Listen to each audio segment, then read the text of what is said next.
Welcome back to another episode of the What's Possible podcast, where we examine the life of someone interesting and then discuss what we can learn from their story to help us live full and interesting lives. My name's Paul Benson, financial planner and practice principal at Guidance Financial Services, and I'm joined, as always, by my co-host and guidance colleague, Crawford Ross. G'day, Crawf, how are you? Good, Paul. Good. How are you?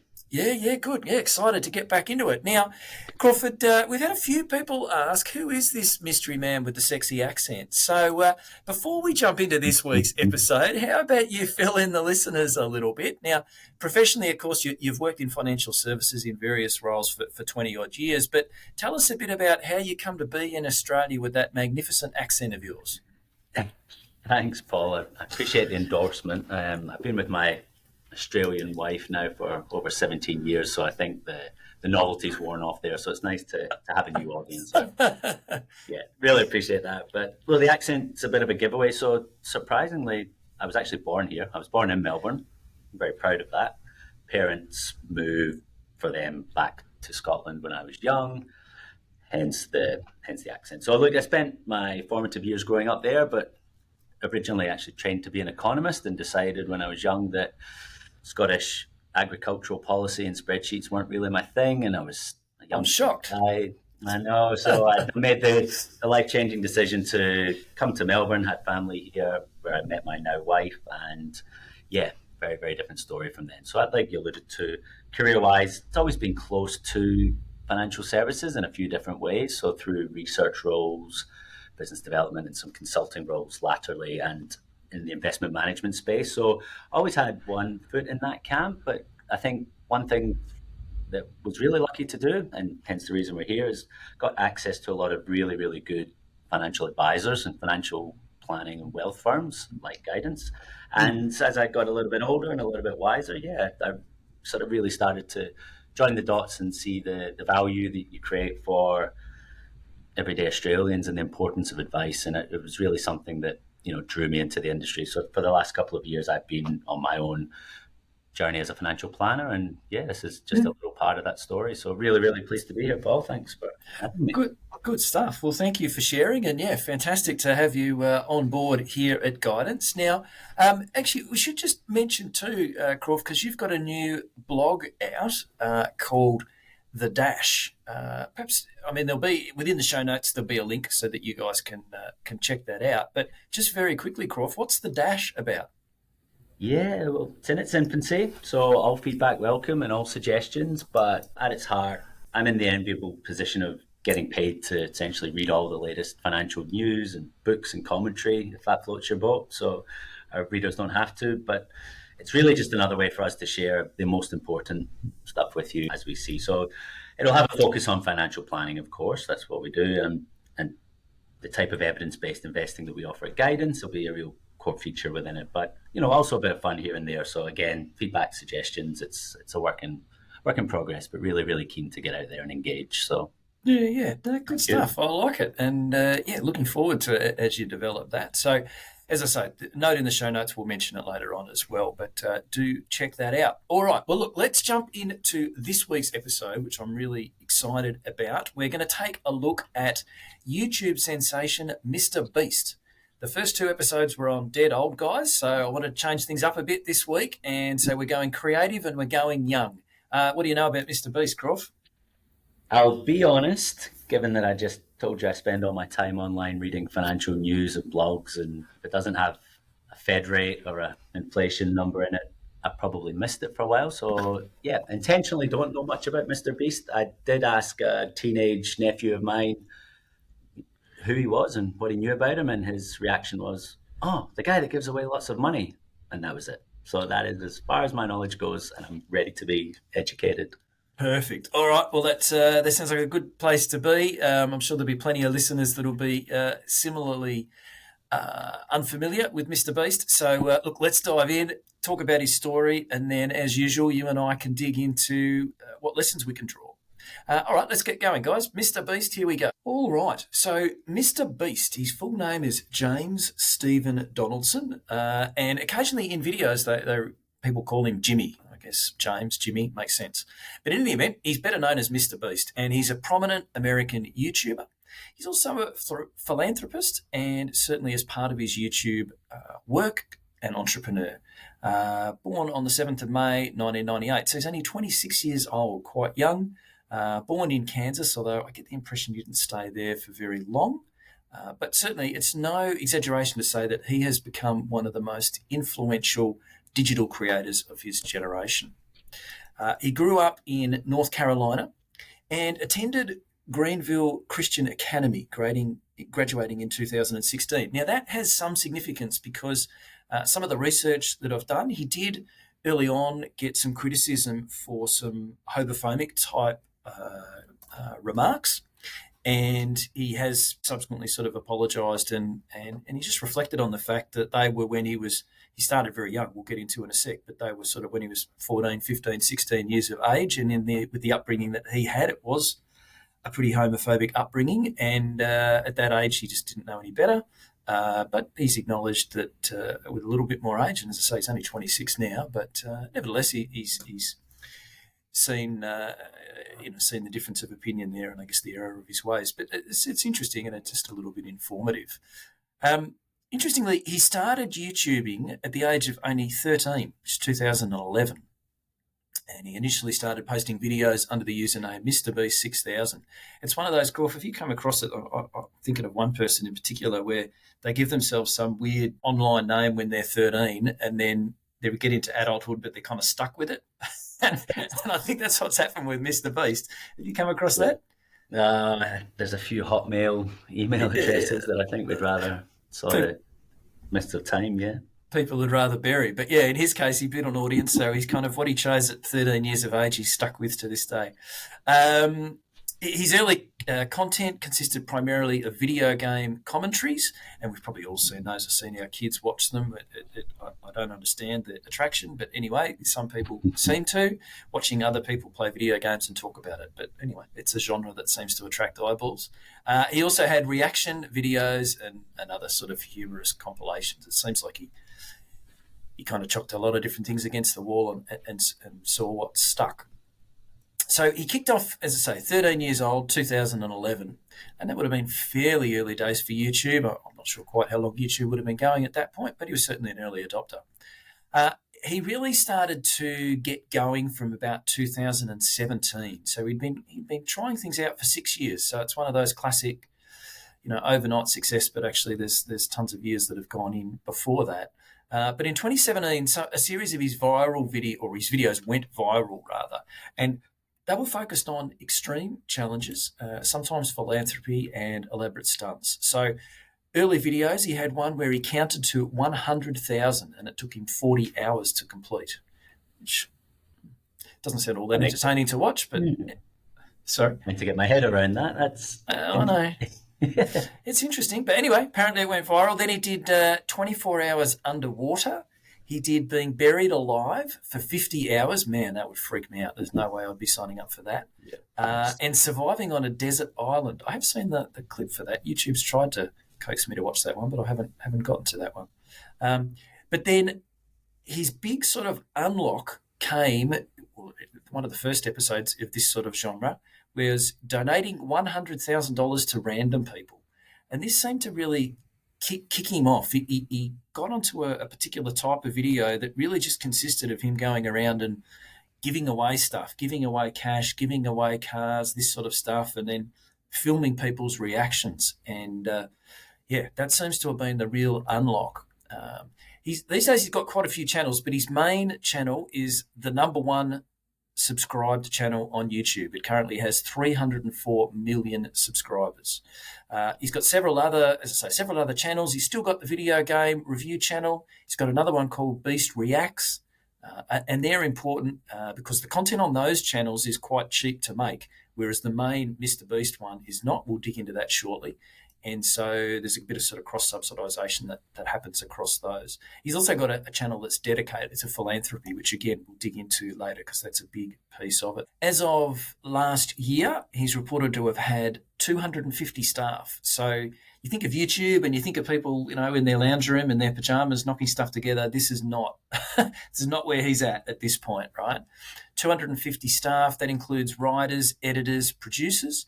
And he explained in a video that I watched of his story that he was doing it all his own, and then he hired one person, and he saw the productivity benefits that he had of that. So he decided, right, I'm just going to hire a new person every month until it stops being helpful. And so just every month hire another person, and then another person, and then another person, and it's just kept on going. So yeah, he's got a full on staff there. The videos that they produce today, on average, get 100 million views. It's not too shabby, huh? Not bad. We're getting there. We've got a bit to go. Yeah. A couple more episodes of what's possible, and we'll be with Aircraft, I'm sure. Philanthropy has really become the cornerstone of Mr. Beast's content. So he's given away millions of dollars in donations, in some cases to like small Twitch streamers, but he's done donations to homeless shelters, just to random individuals. He just walks down the street and, hey, do you want a car? Here's a car. It's bizarre. He's done this program called Team Trees in 2019, which planted 20 million trees, and it raised over $22 million. There's a video I watched on the weekend where he organised for the construction and then giving away of 100 homes. And they were in countries like Colombia and Ecuador. And it was quite incredible. There was one village where homes had been swept away by a flooded river, and he and obviously had a local team, but they constructed new homes for these people further up the hill, fully furnished them. And then in one town even, they built a soccer field and they gave every kid in the town a soccer ball. It just covered the whole lot. And there's him giving the deed, paperwork and everything. There's no strings attached. 100 homes for people around the world. It was quite extraordinary. There's another town they helped out, and they gave, so as well as building houses for several people, they gave a bike to every kid in the town. Some lessons there for our own government. Build some houses, give away some bikes. Extraordinary stuff. There was another one where he paid for eye surgery for 1,000 blind people. Bit of sort of Fred Hollows type activity there. So a lot of his content today is this philanthropy type, helping other people. And it's proven to be really popular. And I mean, as I say, he's the number one subscribed YouTube channel on the planet. And a lot of the content is of that ilk. So, yeah, super interesting. Another one they did was Team Seas. So this was following on from the Trees initiative. So with Team Seas in 2021, they were aiming to remove 30 million pounds of trash from oceans, rivers and beaches. And it raised a whole bunch of money. And I couldn't really get a stat on whether that ultimately was effective. But I guess even if you got halfway there, it's still having an impact, isn't it? So, yeah, it's a really interesting element of a type of content creation that we just haven't seen before. Certainly, I found it fascinating. Thoughts? It's interesting, isn't it? Yeah, I mean, it makes you wonder, I suppose, how it's developed into that. I mean, is the philanthropy a reflection of him as a person and his inherent goodness, that he's used his platform to do really good things, or is it more a reflection of, well, this has got an audience and this is what works, so I'm going to double down on it? Neither are ostensibly bad if it's coming to a good outcome, right? But it's interesting. I think that's a really good point to touch on, and actually I've got that in the controversies a little bit later, so let's circle back there. But you're on the money there, Crawford. I reckon that's a great observation. So look, he's won different awards and recognitions. Most of them, to be frank, mean absolutely nothing to me, but apparently he's won the Creator of the Year in the Streamy Awards. Steamy could be a bit dodgy, couldn't it? Streamy Awards, right? He won some other Shorts Awards, and anyway, there's a whole list of them. As I say, most of them mean nothing to me, but the one that caught my eye is he is in the Guinness Book of World Records, and that's for the most trees planted in a day, which is that Team Trees initiative. So that's a nice one to get as well. Now, financial information, fortunately, I had a bit of success when it came to digging around for financial information, because a lot of the videos are X amount of dollars. We're giving away this amount of money, or they give people a challenge and you can win $800,000 and things. And yeah, there is quite a bit of content on the internet around the financial metrics. So what I was able to glean is that they estimate that the videos that he produces on the Mr. Beast, his main channel, on average cost about $1 million to produce each episode, $1 million. And he states that his videos don't make any money, that whatever money he brings in from sponsors and YouTube ad revenue he then recycles into giving it away. This is how he funds these philanthropy efforts or giveaways to viewers and giving people cars and these sort of things. He's been in Sydney. He was here only a month or two ago and gave away a dozen cars or something, right? So he does that. Yeah, he has sponsors. He gets revenue from YouTube as part of the ad revenue, and then he just recycles all that money into handing it out in episodes. Interestingly, it's viable on a couple of fronts because it seems an odd thing to do. He refers to it as just, look, I'm reinvesting in my business. There's a couple of elements. For one, he's got a few different other business pieces, which we'll get into shortly. But he also pointed out in one interview that I saw that, well, look, if I stopped producing content today, those videos would still get watched for the next 10 years. And therefore, I'd still get YouTube revenue for the next 10 years. So, it's okay for me to be reinvesting now because it's almost like an annuity income stream or a royalty income stream in creating these videos. It doesn't have to make all this money off the video in the first month. It's there forever and it's always going to attract eyeballs. So it's an interesting business piece. But he's also quite an interesting guy because he lives, so he has this fantastic studio. There's a video on YouTube where he does a walkthrough and not on his channel, interestingly, but someone is interviewing him. But he lives at the studio. And then, there's this sort of big complex and there's lots of space, warehouse type space there where they can set up sets and that sort of stuff for filming. But he doesn't have a flash car or do anything particularly out there in terms of lifestyle. He just kind of works till he drops. In fact, he talked at one point that he said that he was business obsessed and he just works all the time until he burns out and then he has a break. Interesting, interesting way to structure your week. Funnily enough, he doesn't have any kids, Croft. Can you? He spends all his time talking about people playing video games. How surprising that he hasn't reproduced, eh? Oh, there you go. No judgment. I'm certainly not one to judge when he's. What did you say? He's got 100 million views per video. 100. Yeah, that's right. Averaging. Yes, he's doing something right. He's doing something right. So, look, revenue sources, certainly YouTube ad revenue. So, of course, the basic business model with YouTube is creators produce content, YouTube plugs some advertising spliced into the middle of that content, and then they share the advertising revenue with the creator. It's a fantastic model. And so that's for someone that has 304 million subscribers, and as we said, on average, 100 million views per episode, that generates quite a lot of revenue from YouTube. He's certainly the number one there. So he brings in plenty of cash that way, and then sponsorship and brand deals. And if you watch some of his videos, they don't sort of hide from that. It'll be promoting this chocolate bar or whatever's going on. And so again, most of that money apparently gets recycled into the creation of the videos. And I guess if you've got 250 staff and you're spending $1 million per video, it's not hard to see how that might be possible. But he's got more going on. So he's got merchandise. He certainly sells T-shirts and, other bits and pieces that is probably pretty typical for someone like that. But the interesting pieces are two other side businesses. Now, Mr. Beast Burger, I'm not sure is still operational. I tried to dig and I just couldn't quite establish whether it was still in operation or not. But this is an interesting one. So the business model is there are no Mr. Beast Burger stores. The only way you could get them is order them via Uber Eats, whoever Uber Eats competitors are, right?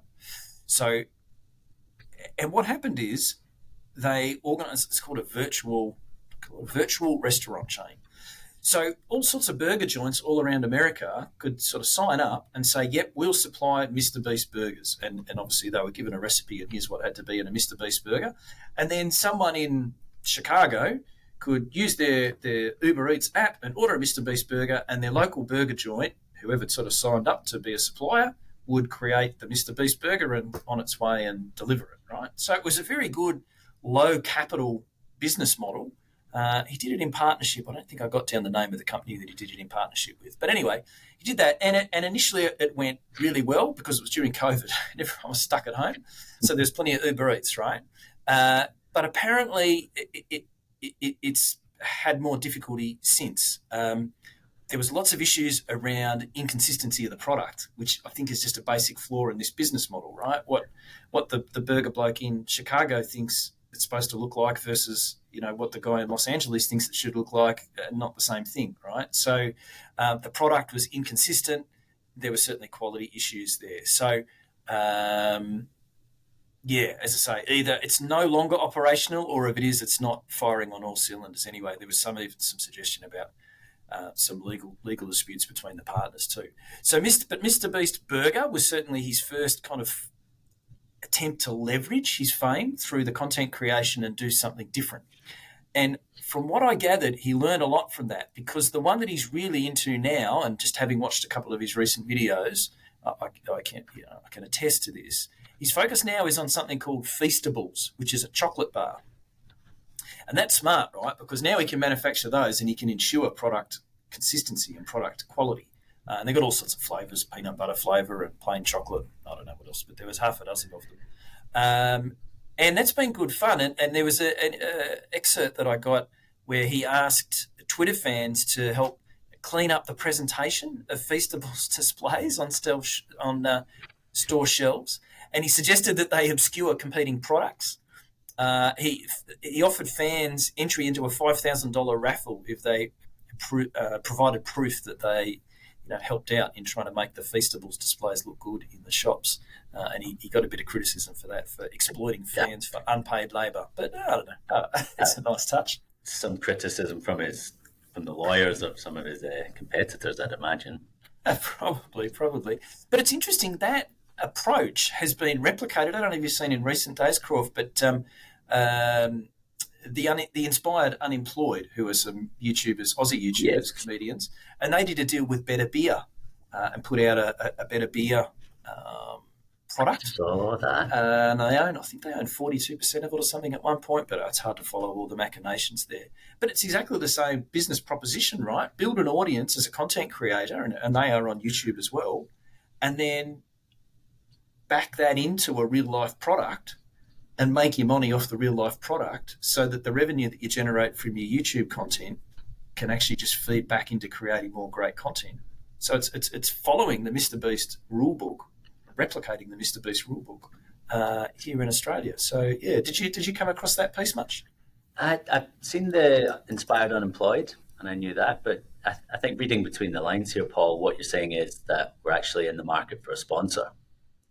I guess so, or some sort of who could we? Yeah, we'll have to put our thinking caps on there. Who can we sort of some sort of beer manufacturer, or I don't know what would be a good one for you. It'd be a coffee manufacturer. That's what we need. Someone that can get you a good morning coffee. Well, if you come in next week and you've got your shirt logoed up like a NASCAR driver, then you've done well. We've found somebody.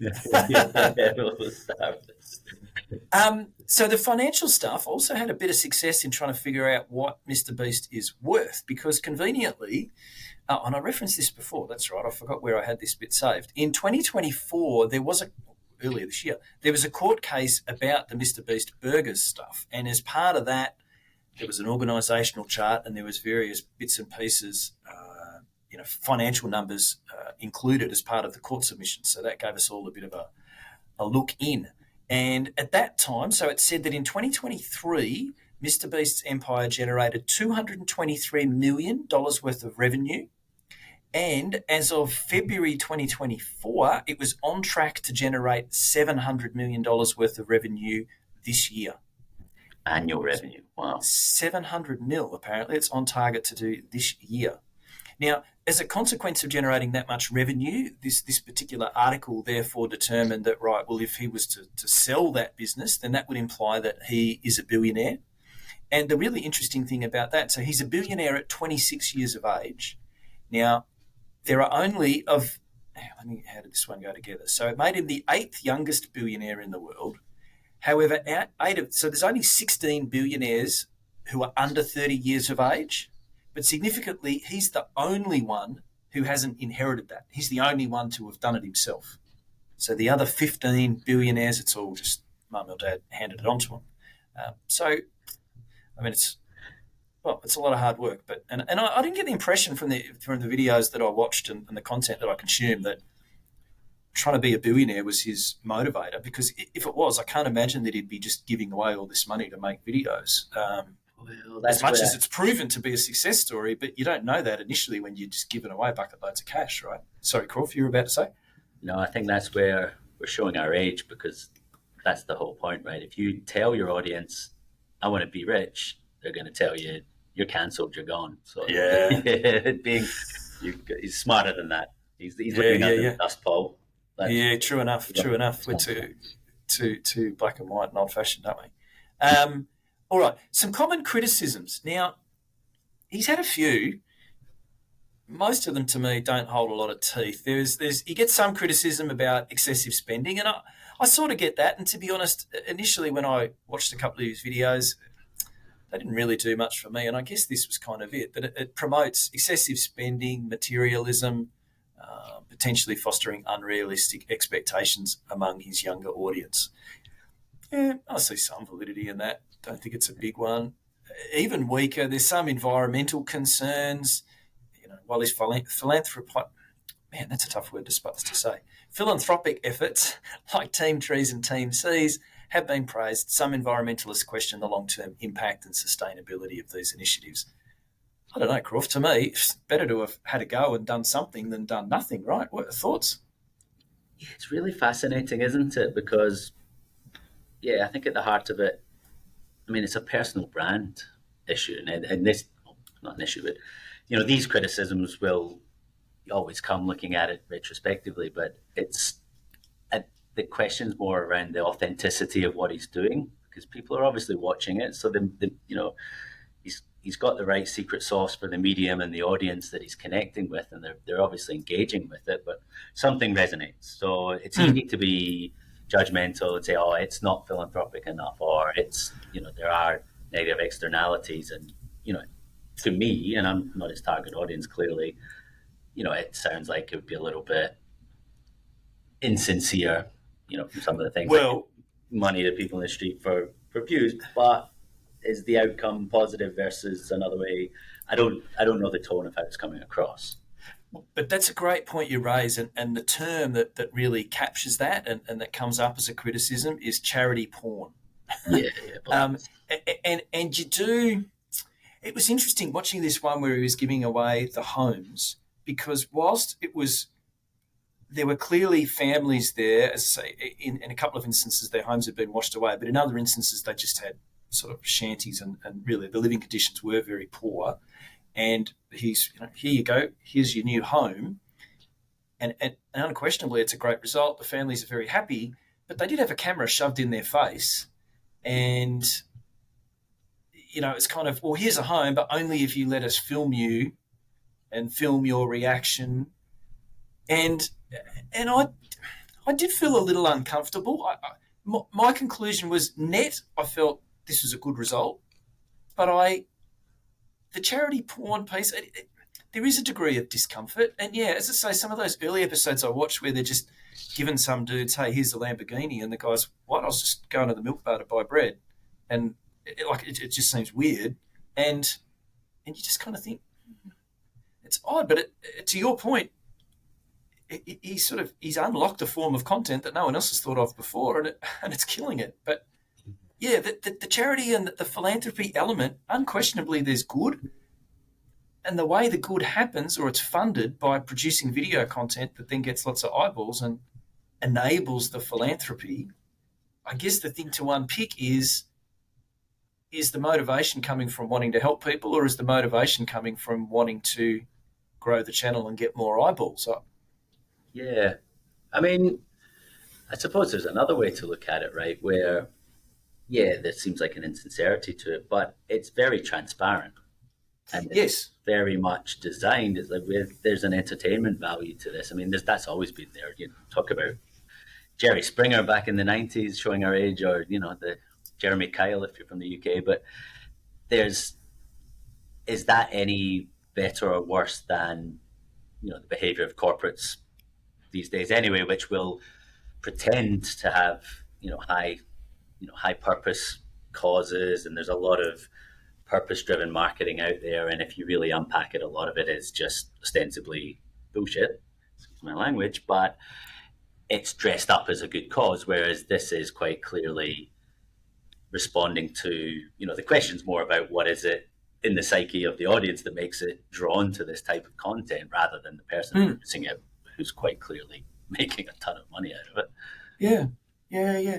I mean, to some extent, it's a positive reflection on us as humans, I guess, that the most popular content is content of people helping people. You know, there's that kind of warm element, or helping the environment in some instances, but it's nice that that content proves to actually be. I mean, look, it's well executed. He's got 250 staff, so it's well filmed, and they make it things cut pretty quick and all that sort of stuff, right? So it's not just the underlying, hey, we're giving money away, but it is an interesting element of it, I think.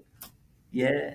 And again, but having watched it, but I certainly will tonight. So if I come in tomorrow late with bags under my eyes, unless somebody gives me 100 grand on the way, then it's yeah, it's hard to tell. I think it feels like you can put a positive spin on it, and that's an ethical question. Is there a net positive? Somebody's winning, but I think there are.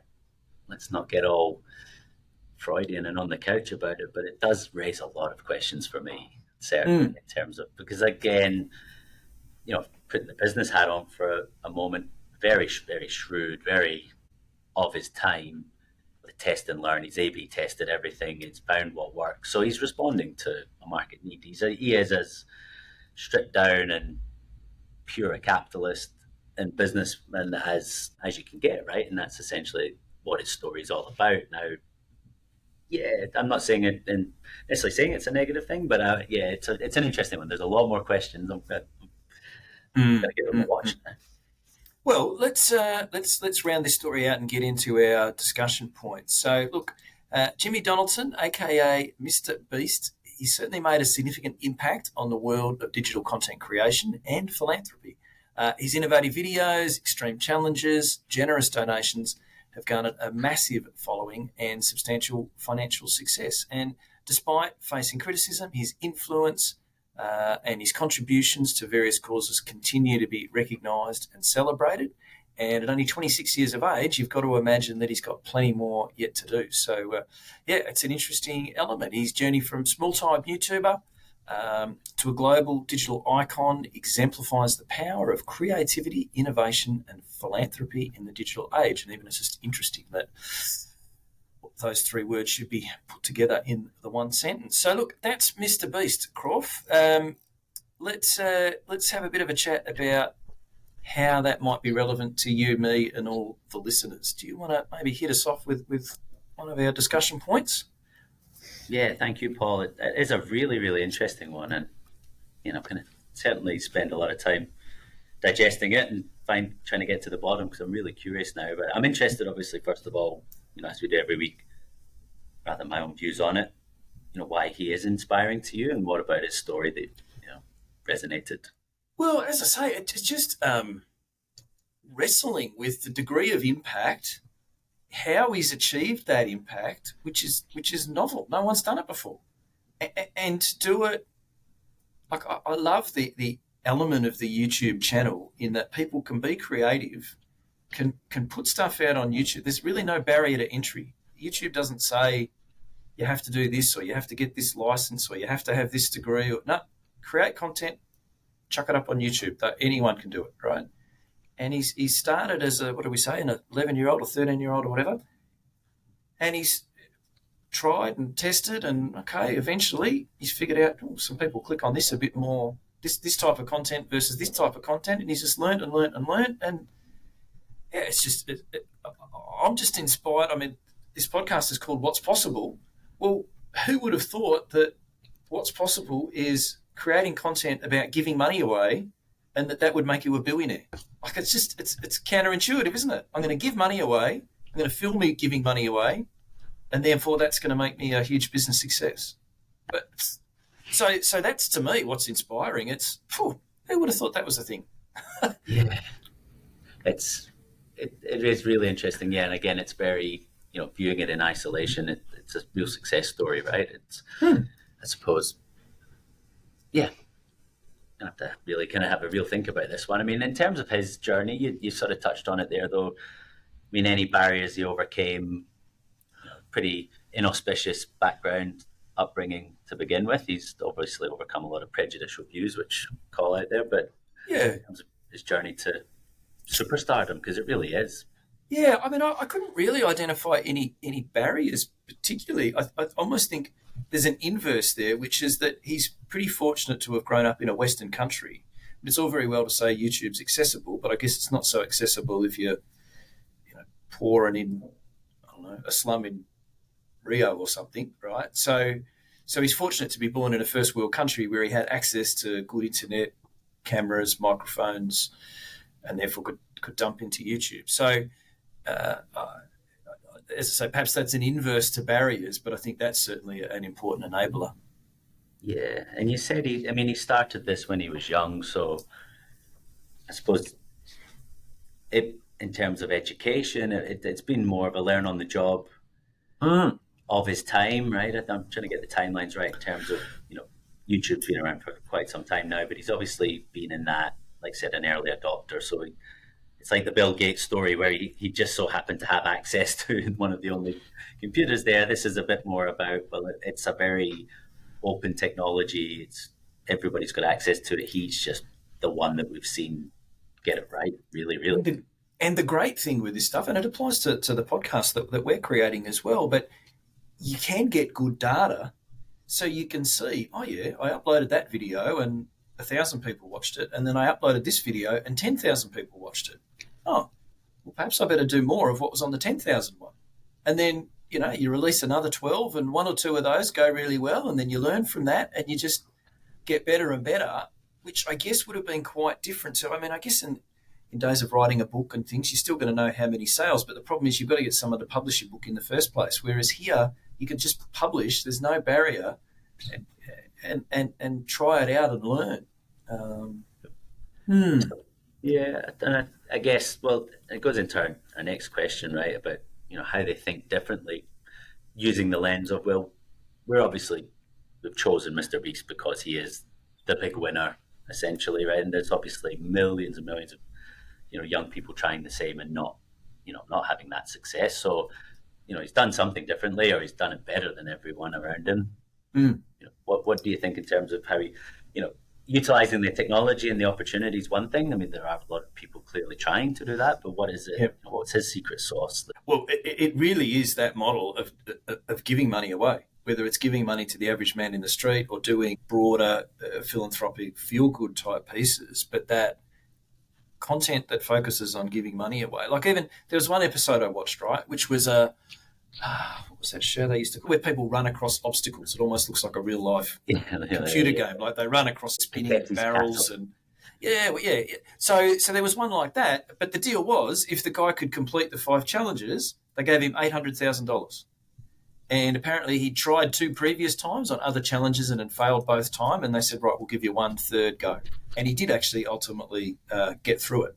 And they gave him $800,000. So it's not all. So yeah, sometimes it's helping people in Africa or something, but sometimes it's just setting people challenges, and sometimes it is just walking down the street and saying, "Hey, you want a car? Here's a car." So it's a variety, but in almost every piece of content, there's a giveaway element. At least of the stuff that I watched. I certainly haven't watched all these videos, but just in researching this piece, that seemed to be the ticket and or the solution that he's come up with, the product, I guess. And that's certainly it's unique. No one else has come up with it, and hats off to him. Yeah, I mean, what in terms of they obviously do that differently. That's his approach that sets him apart. And digging maybe underneath that, right, to the actual, how he thinks differently, how he's gone about things that's led to those results. It seems to me at first listen that there's a maturity there. There's a sophistication behind it, clearly, and that's probably one of the things that he's done differently. I mean, the persistence to keep going probably through a lot of trial and error at the start, right? We talk about A/B testing to give it, the marketing technical term, but there's a lot of, he's not just hit on some gold and then suddenly, he's struck oil and brilliant, test and learn, test and learn. He's built a lot of business rigor around it, even to the stage now, and we're looking at it from the point of view of it's a fully fledged media empire, which is essentially what it is, right? Yes, it's great. And how you get there, the twists in the road, obviously, that's sort of individual to him. But what he has done is he's managed to, like you say, you're reflecting on the content that he's producing. He's managed to formula, like he's found the formula and he's Yep. it, and he's monetizing it. He's hiring a lot of people. I wonder how we get a job there, Paul. We should chuck it.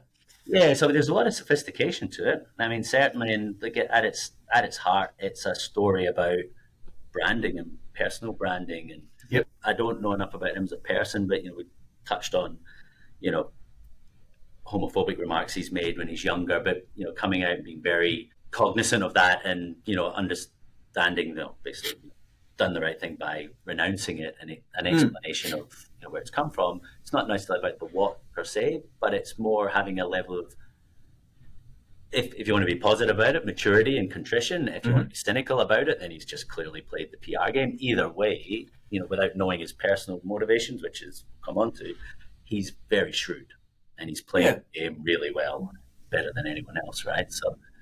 And the other thing that I wonder is maybe an unusual contributor here, the fact that he started off quite young, presumably living with his parents. So whereas most people, when they're starting a business, have got the pressure of, they've at least got rent to pay, perhaps they've got a mortgage, they've got to put food on the table. In the early phase of him kicking off, no, mum and dad have covered all of that, right?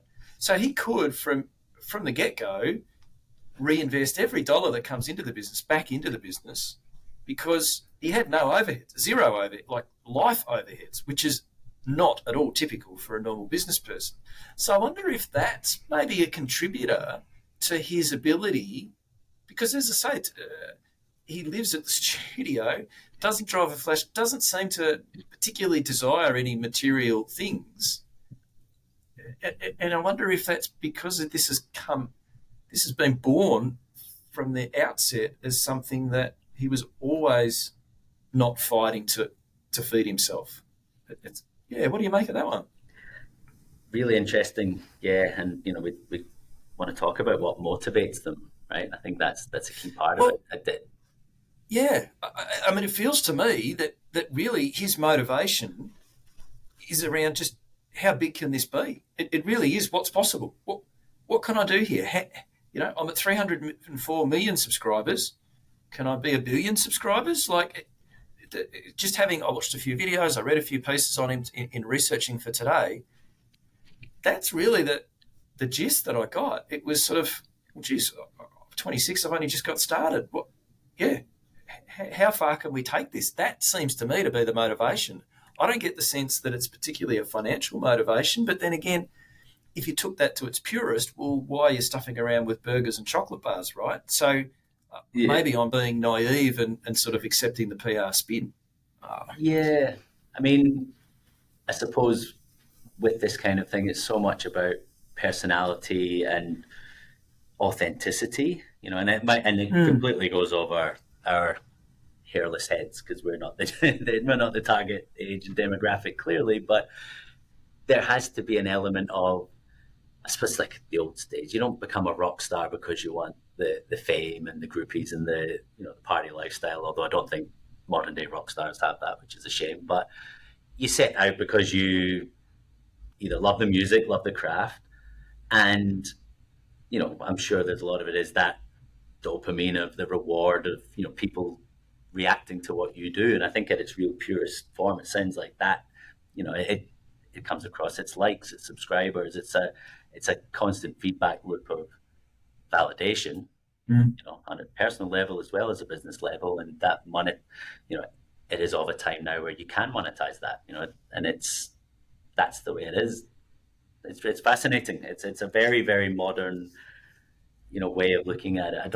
I just wonder if he set out, I don't feel like from what you've told me, he set out going, this is the way business is going to be done over the next 10, 20 years. No, he's not necessarily a visionary in that respect. No. He's followed an innate ability to get eyeballs, which fair play.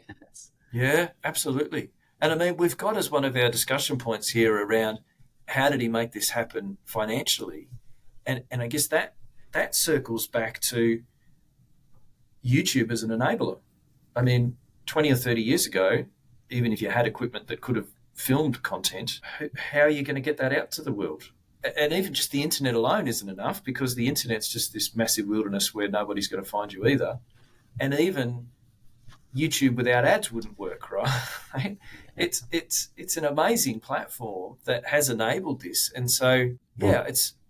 I mean, today I guess there's TikTok and there's other platforms that are doing the same thing, right? And no doubt there's plenty of creators that are making great livelihoods on those platforms too. But it was YouTube that kicked this off, and yeah, it's to me, I just think it's wonderful that any opportunity for creative people to be able to earn a living being creative, I think is fantastic. And YouTube certainly was at the vanguard of that, and I think still is. Yeah, it's a great result. I mean, it speaks as much to the to Google and YouTube's business and revenue model as anyone else, right? But that's at the heart of it. There is an old saying, don't build your house on someone else's land. And Yes. For every success story like this, I'm sure there are a lot where people have used this infrastructure and the algorithms changed, and where I'm going with that is not necessarily, it's not a commentary. We'll talk about that future episode maybe, but more so about through that he's stood the test of time. His formula works. Yeah, he's tried some brand extensions and some silly things and whatever, but by all accounts, if you're doing as well as he can, whether he's getting a bit of advice in one ear or whether he's just young and bored, and it's pretty low risk by the sounds of it. But I mean, what he has done is he has managed to sustain his success through consistently built on this algorithm. So whether the algorithm, the platform is rewarding content like him and that's become self-reinforcing, or whether he's had to completely adapt and find what works in terms of, the philanthropy he's lent into that versus other areas. Because it doesn't sound like he's set out to be a philanthropist. I would agree. Not necessarily a philanthropist in terms of the pure sense of the motivation. He's not got wealth and then decided to give it away. He's built that piece into his business model. He's not the Patagonia of YouTubers by all accounts, but he's using, which by all accounts, if there's a positive outcome, it's not to be overly critical of it. But I think it's really interesting, really interesting. Hey, should we jump into repeatability score? I think you should, yeah, absolutely, because that's what I'm most interested in. Because if we start giving away copies of the Financial Autonomy book by Paul Benson for free in the street, and I'll own the reaction, then absolutely. I'll be beaten down the door. Repeatability score. So this one, look, like with the previous examples, we're not saying can you repeat exactly what he's done to the same extent that Edmund Hillary. We're not talking about repeating specifically being the first person to climb Everest, right? Can you or I repeat being a billionaire at age 26? Well, not because we're too old, but anyway, even if we could go back in time. But the repeatability score from the perspective of, can you be a creative type person, identify some sort of new channel, new technology unlock, and with enough persistence and time and hours and energy and no doubt a little bit of luck, achieve amazing things? I mean, I think yes. I mean, again, there's lots of people making good money on TikTok these days, which is sort of next generation from what Mr. Beast has done here in YouTube. Repeatability score, I'm going to throw an 8 out on this one, Croft. What do you reckon? It's high. I like this because I think it speaks to you. I mean, you've got a long history of podcasting in the medium and you're very, very positive on it. I'm a bit of a relative newcomer, so our own backgrounds, maybe judge this. I look at it going, I see the repeatability of, the platform is, it's open, anyone can potentially do it. That to me, actually, I think makes it harder. And because there aren't any natural barriers to entry in these types of spaces, anybody can do it. So it really is a survival of the fittest or the most talented or whoever's got the catchiest hook, right? And the cream rises to the top, right? Yeah, so I mean, I suppose in terms of the ultimate success that he's had, obviously there's various levels of it, but to be a genuine YouTube star, it's challenging, right? Because I think so much of it, when you talk about personal brand, what makes people famous, what resonates with other people. There's an innate ability to connect, but then there's also a shrewdness to, bottle that up and repeat it. I'm kind of torn. Yeah, I'm definitely lower than you. I'm I'm maybe starting with a six, and that's only because I'm maybe 6.5 because I think I'm Oh, ready. hang on. Are we allowed halves? Is that in the rules? Hang on. Wait. But 6.5. All right. All right. we're making them up. We're finance guys, but the reason why I'm torn. I'm torn. Maybe okay. I won't sit on the fence. I'm going to say a six. Okay. I'm only going to say a six, maybe just to take a bit of a different view to you, in so much as the accessibility of the platform and the medium actually makes it harder, because again, what he's done and done so successfully is create a genuine superstar brand. Now, I don't understand it. I can't repeat it, because sitting there watching other people play video games instead of playing them myself, completely over my head. Yeah. Yeah. That's fine, but that's hard to do, and it's getting harder. It's like genuinely. Let's use music for an example. I'm sort of taking over here, but again, showing our age, showing the fact that it feels like there's that lack of superstar bands that really well known on the tip of everyone's tongue, and that's not because there's less quality music out there. If anything, there's way more quality music. There's way more avenues to get heard. It's just much more fractured and fragmented. So, if you go out in Melbourne or wherever you are, you'll see some of the best young musicians. I know your kids are very much on that scene. You'll see phenomenal musicians who are probably as talented, if not more so, than ever before. And they're not going out living the rock and roll lifestyle that they used to, so they are actually practicing and they're on a Friday night. But if you take that to an overall level, it's really hard to name who's the best, who's the band, who's the AC/DC of our time. I mean, you got Taylor Swift. Would probably be the one that really jumps out. But you're right. No, it definitely. I mean, that might be a discussion for another day. But yes, definitely. Oh, we sound old. I'm actually cringing when I hear the words come out. Yeah, it's. For that reason, I find it challenging. So I'm going to give them a 6. Yeah. Okay. Understood. All right.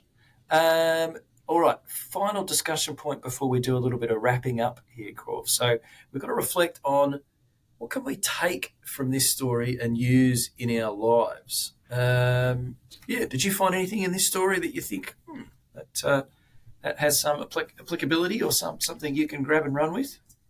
Yeah, absolutely. I mean, reflecting on my first forays into the medium in terms of podcasting and getting a little bit of content out there, exciting and already challenging.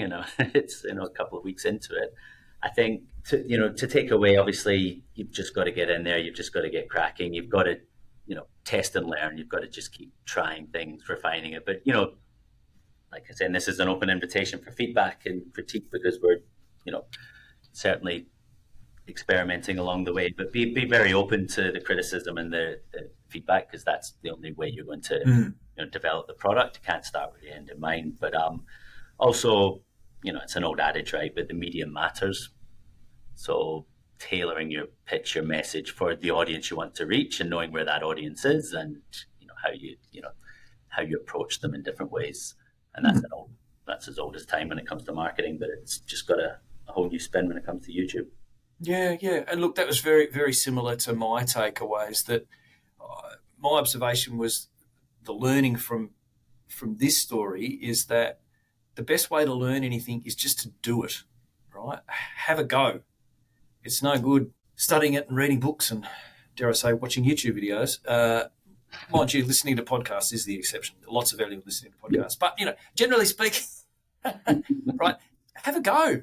This is the key. Start, do, learn. It's very similar points to yourself, Croft. But that's really what I took away. Amazing things are possible. It's not going to happen for the vast bulk of us, but it's certainly never going to happen if you never have a go. And what's possible. This is the sort of stuff that we want to be thinking about, and really living full, fun, exciting lives, interesting lives, and having a go is pretty foundational to all that. And I think this is just a good story at the extreme end. What is possible when you have a go?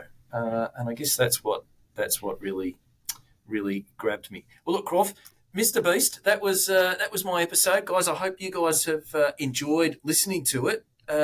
Let's a couple of bits to sign off, Cross. First of all, do you want to tease us because it's your turn at bat next episode? Have you got someone in mind that you might look to feature next time around? Yeah, at bat is not a bad At bat, thank you. not a That's, bad that's the segue. terminology. Yeah. It is because it's an American, so definitely. Now I'm going to tread carefully on this one, given the political climate, and there is a US election coming up, and I'm just going to preface this with saying this is going to be very non-political. We're going to try and do our best to not wade into that one, but I wanted to cover Hillary Clinton. Oh, yeah. Okay. Interesting. I mean, we'll dive into it at the next episode. But what made you decide that Hillary Clinton was someone you wanted to take a look at? Yeah, I mean, obviously with the news and everything that's going on, and it's still very recent in a lot of people's memories, right? But she has an incredible story in her own right, an incredible amount of success, hardship, adversity. There's a lot to uncover there, and I think having spent a little bit of time, I know yourself, but over in the US, having seen up close very, very different viewpoints, very polarizing viewpoints. Again, we'll try our best not to wade into murky political territory. It's more about her achievements, as a politician and some degree a businesswoman in her own right. But yeah, I think there's going to be plenty of material there, and I'm Good. All forward to right. digging in. Well, I'll look forward to learning all about Hillary Clinton in the next episode. All right. Well, look, thank you for giving What's Possible another listen. As Crawford mentioned, we'd love to get your feedback. So look out for the Gaining Choice email that will hit your inbox Friday morning, and you can hit reply to that and let us know what you think. Also, make sure you jump onto Crawford's new email and blog, The Dash, and there are links in the show notes. So click on that link. Make sure you grab that one and get lots of Crawford's thoughts and as he mentioned, gleanings from all the different content that he consumes around financial markets. There's going to be absolute gems in there, I'm sure. All right, look, let's sign off. Thanks for your time, Crawford. Always great to discuss these things and lots of fun producing this episode once again. Thank you, Paul. Thank you for listening. Bye for now.